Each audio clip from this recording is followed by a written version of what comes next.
que nous allons entamer à haute voix et par la suite, d'une manière plus méthodique et scientifique, lorsque vous serez entre vous sur la réforme des institutions au Sénégal.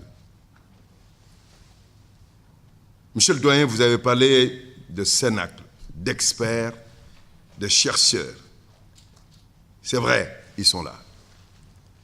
Ils vont guider la réflexion et sans doute parvenir à des recommandations pertinentes qui seront examinées par le gouvernement, donc par Monsieur le Président de la République, Macky Sall.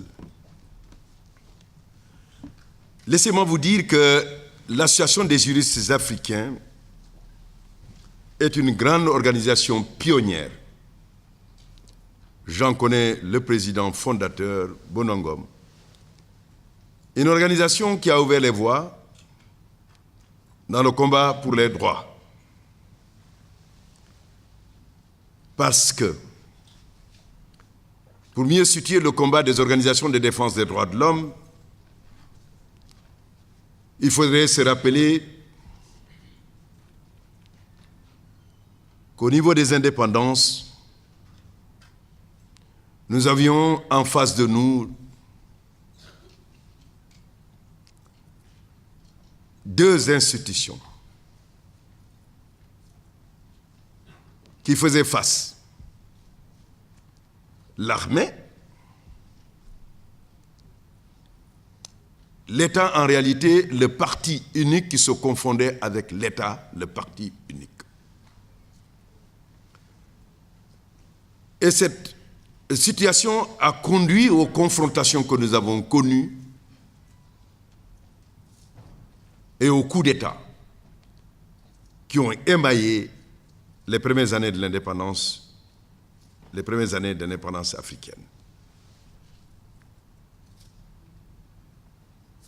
Le parti unique organisé, l'armée organisée, et chaque fois qu'il y avait un désaccord, la confrontation était une confrontation violente. Au mode d'accession violente au pouvoir, et on a pu dénombrer, dit-on, pas moins de 300 tentatives de coup d'État et de coups d'État, dont pas moins de 30 chefs d'État sont morts en exercice à la suite de coups d'État violents. La participation des organisations de la société civile comme la vôtre, Monsieur le professeur Ogosek, c'est d'investir un espace public pour défendre les valeurs de la démocratie, de la liberté, liberté d'association, liberté d'expression, liberté d'opinion, d'aller et de revenir, et de se fonder sur une constitution universelle selon les termes de Eleanor Roosevelt, la Déclaration universelle des droits de l'homme.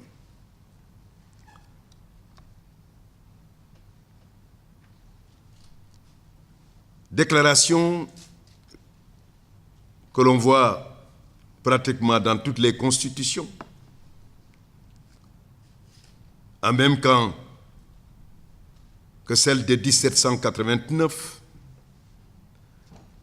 lesquelles rappellent tout simplement en son article 1 l'égalité, l'égale dignité de tous les êtres humains. Propos simples, affirmations simples, mais qui a valu pour le drapeau des libertés des sangs, d'hommes et de femmes engagés pour que tous les hommes soient libres. Comme Rousseau disait, né dans les fers, il devrait acquérir cette liberté dans l'espace social et politique. Cet espace social devrait se nourrir de ses valeurs, qui permettent de transcender les solidarités politiques qui fondent les intérêts de forces sociales qui défendent leurs intérêts et leurs privilèges. Et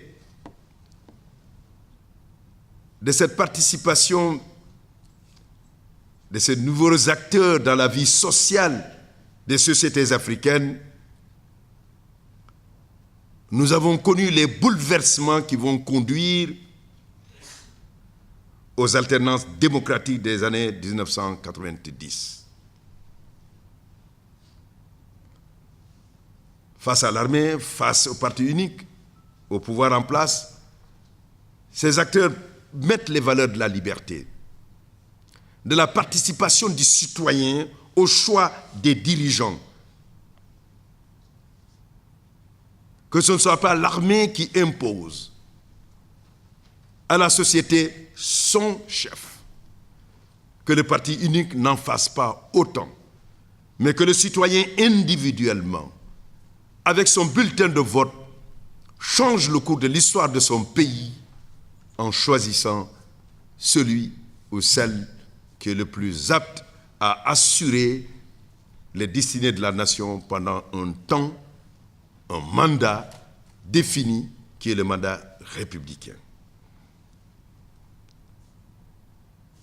Il fallait nourrir des valeurs et votre association a participé à nourrir ces valeurs qui permettent de sortir de l'oppression, de la violence, en mettant essentiellement en avant la défense et la promotion de la dignité humaine. J'ai souvenance ici en 1987, lorsque l'AJAS, avec la Fondation Mitterrand, le gouvernement d'Abdou Diouf d'alors, a organisé cette fameuse réunion qui a réuni à la fois les libéraux, en même temps les représentants de l'ANC, dont Thabo Mbeki, qui sera le deuxième président de l'Afrique du Sud après Nelson Mandela. Cette réunion a eu une répercussion évidemment mondiale parce que 3 ans plus tard, Nelson Mandela sera libre et une nouvelle page sera ouverte à cette société qui avait choisi l'apartheid, une ségrégation d'État qui régnait à une partie des citoyens leurs droits. Donc fondamentalement, l'égalité des citoyens. C'est en droite ligne de ce combat que d'autres organisations, ici au Sénégal, avec une pionnière, Maître Mamba Signan, nous pensons à elle, elle nous a quittés, mais avec une contribution importante de la création de l'ONDH et d'autres organisations comme la RADO, mais aussi l'UIDH, l'Union interafricaine des droits de l'homme, que la société civile africaine a pu créer un front civique, un contre-pouvoir, pour pouvoir précisément lutter contre toutes les formes d'arbitraire, de tyrannie et de dérives de l'État. Et cela, nous avons connu les résultats avec les conférences publiques qui ont eu lieu, nationales, au Bénin,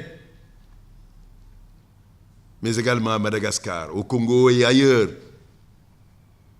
Et ce qui est réclamé immédiatement après ces changements, c'est une constitution, une réforme constitutionnelle pour garantir plus de droits, pour renforcer l'état de droit et pour assurer l'indépendance de la justice et ainsi assurer la paix sociale et la stabilité nécessaires pour que des progrès soient enregistrés. Que des élections multipartites aient lieu dans les conditions les meilleures de transparence, d'égalité, de démocratie, mais également d'honnêteté du scrutin pour qu'on ait la certitude que le résultat des urnes est véritablement le résultat du peuple souverain qui a choisi son dirigeant. Le leitmotiv de tous ces combats, c'est l'état de droit. Parce qu'il fallait sortir de cet état qui se proclamait par la parole, qui avait les attributs formels de cet état de droit, mais qui violait quotidiennement les lois de l'État. L'état de droit dont il s'agit, c'est ce dont parle le carré de Malberg. Un État qui se soumet au droit de l'État, et que nous saurions invoquer la raison d'État pour violer le droit de l'État. Un État de droit qui s'oppose à l'État policier, où l'ordonnancement des lois et de la société est essentiellement dû à l'administration, hors de contrôle, structure non démocratique, et qui souvent, pour assurer sa sécurité, assure l'insécurité des citoyens. Et il faudrait donc que cet état de droit réponde aussi à ce que le professeur Jacques Chevalier dit,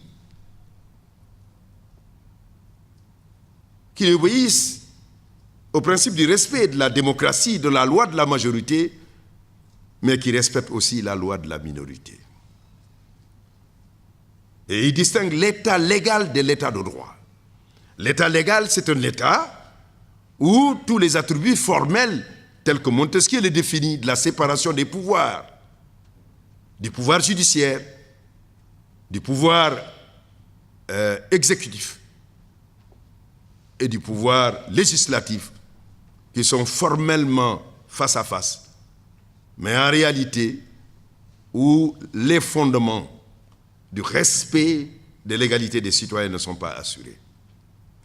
C'est l'apartheid, où les lois sont votées, mais le fait que la ségrégation d'État exclut l'égalité des citoyens, on ne saurait dire que cet État est un État de droit. C'est un État légal. Mais l'État de droit se situe à un autre niveau, le niveau de la reconnaissance de la place de l'individu dans le contrôle des institutions. Et avec l'utilisation du juge constitutionnel comme celui qui départage les gouvernants, les institutions et les citoyens. La place du juge constitutionnel est fondamentale. Et vous l'avez vu, qu'une décision de justice qui n'est pas prise, qui est prise dans des conditions qui ne fondent pas le respect des valeurs fondamentales, peut entraîner des violences politiques. Nous avons en mémoire ce qui s'est passé en Côte d'Ivoire avec une décision d'un juge constitutionnel qui a plongé le pays dans une situation humanitaire désastreuse où près de 4 000 à 6 000 personnes sont mortes. L'état de droit, donc, c'est un État dont la colonne vertébrale est la justice. Une justice qu'animent des hommes et des femmes qui n'obéissent qu'à la souveraineté de la loi, qui sont formés techniquement à rendre le droit et la justice, mais qui le sont aussi moralement et éthiquement, parce qu'ils ne doivent pas être corrompus.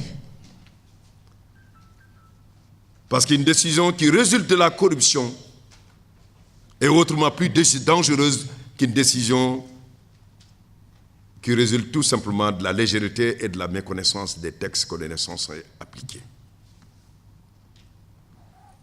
Parce que lorsque le juge se trompe, c'est le domaine où se tromper peut avoir des conséquences.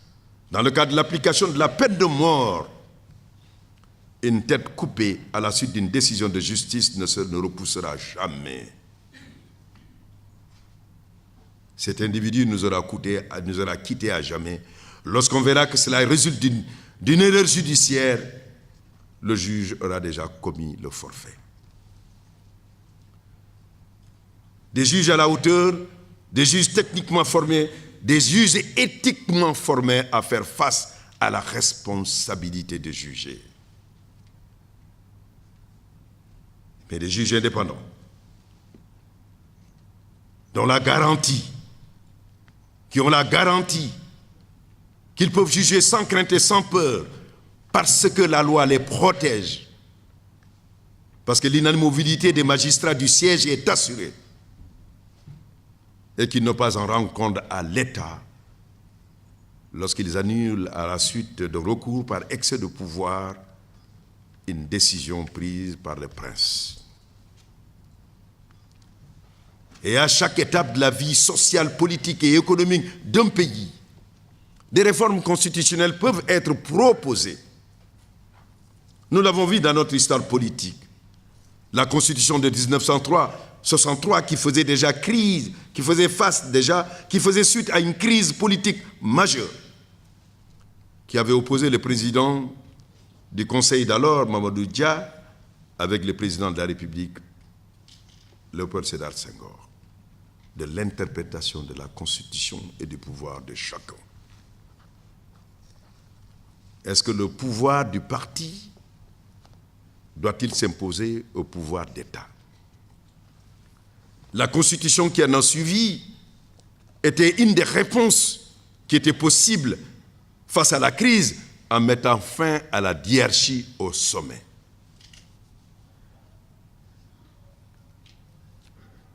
En ce moment, l'institution judiciaire était représentée par la Cour suprême. La réforme majeure qui va suivre en 1992, ailleurs, lorsqu'il y avait des évolutions démocratiques, avec des changements démocratiques à la suite d'élections démocratiques qui étaient les premières élections dans beaucoup de pays, le Sénégal, qui avait déjà une démocratie multipartite depuis 1981, avec l'accession du président Abdou Diouf, a eu aussi, dans ces années 90, à prendre sa part dans les évolutions qui étaient en cours en changeant ses institutions judiciaires. Ce sont les réformes de 92. Les réformes de 92 avec les lois constitutionnelles de 92 qui vont conduire à la suppression de la Cour suprême, à la création d'autres institutions, pour, dit-on, comme le dit la loi, pour mieux garantir l'exercice effectif des droits et libertés inscrits dans la Constitution, d'abolir toute juridiction d'exception, à commencer par la Cour de sûreté de l'État, et de renforcer le contrôle du juge de l'administration. C'est ainsi que la Cour suprême va laisser place à 3 ordres juridictionnels. Le Conseil constitutionnel, par la loi 92-23 du 30 mai 92, le Conseil d'État, pour contrôler l'administration, mais aussi pour le conseiller, par la loi 92-24 du 30 mai 92, la Cour de cassation, par la loi 92-25 du 30 mai, toujours 1992, qui va réguler l'activité des cours et tribunaux en assurant l'égalité de tous devant le droit et en garantissant la sécurité de l'activité économique. Ces 3 ordres juridictionnels vont donc constituer l'ossature de l'organigramme judiciaire au niveau du Sénégal jusqu'à la réforme constitutionnelle du 7 août 2008 qui va revenir à l'ancienne formule d'une Cour suprême qui va absorber la Cour de cassation, le Conseil d'État et en laissant le Conseil constitutionnel comme juridiction qui doit continuer à réguler les relations entre les institutions. Cette réforme, c'est elle qui est en cours encore aujourd'hui.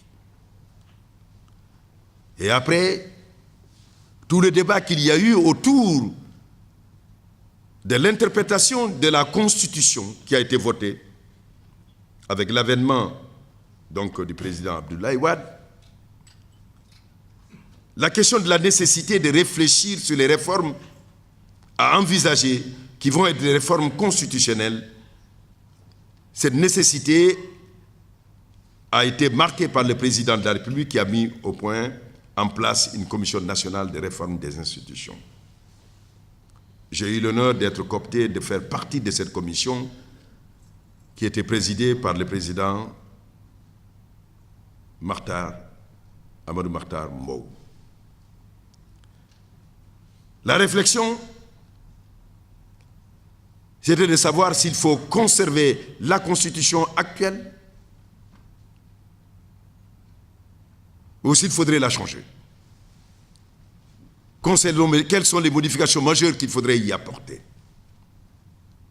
M. le Doyen a parlé de la méthode et nous avons défini cette méthode c'était la consultation directe avec les citoyens. De savoir quel type de constitution il fallait. Parce que les constitutionnalistes disent, chaque fois qu'il y a un problème, quand on leur demande, il faudrait dire quel type de constitution, mais quel type de société, pour quel type de société. Comme le célèbre constitutionnaliste Joseph de Mertz le disait, était-il possible de faire une constitution comme un horloger fait une montre? C'est une question fondamentale. La réflexion est engagée, un document est sorti. Ce document est à l'étude et il permettra sans doute qu'une décision soit prise s'il est sénégalais et si le président de la République, si telle est sa volonté, c'est d'aller vers un régime semi-présidentiel, un régime semi-parlementaire, un régime présidentiel, ou s'il faudrait tout simplement que les pouvoirs du président de la République soient beaucoup plus réduits et que ce soit essentiellement le Parlement qui ait beaucoup plus de pouvoir, ces questions seront tranchées. Mais ce sont des questions fondamentales. Mais il importe de montrer que les citoyens ont leur place et leur rôle. Nous avons vu comment la citoyenneté joue un rôle fondamental aujourd'hui dans la vie politique, sociale et culturelle du Sénégal. Un foisonnement d'organisations de défense des droits de l'homme, d'associations de femmes, de jeunes, de mouvements citoyens, Y en a marre, et aussi le M23, autant d'organisations qui ont défini ce que doivent être les institutions de la République et qui ont exigé le maximum de transparence dans les institutions de la République. Et c'est pourquoi la Constitution, lorsqu'on parle des institutions, ce ne sont pas seulement des institutions judiciaires qui jouent un rôle très important, parce que c'est le lieu où se tranchent les conflits entre les citoyens, entre les institutions, et aussi également entre l'État et d'autres États.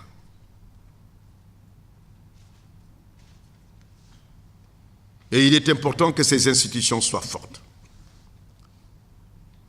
Le président Obama disait, dans son diagnostic des crises à répétition en Afrique, qui conduisent à des crises et des conflits politiques, qui souvent aussi engendrent des violences, des crimes de masse, avec leur cortège de malheurs, de désastres humains et de détresse morale et individuelle, avec la déstabilisation des foyers, qu'il faudrait des institutions fortes, que l'Afrique avait besoin des institutions fortes et non des hommes forts.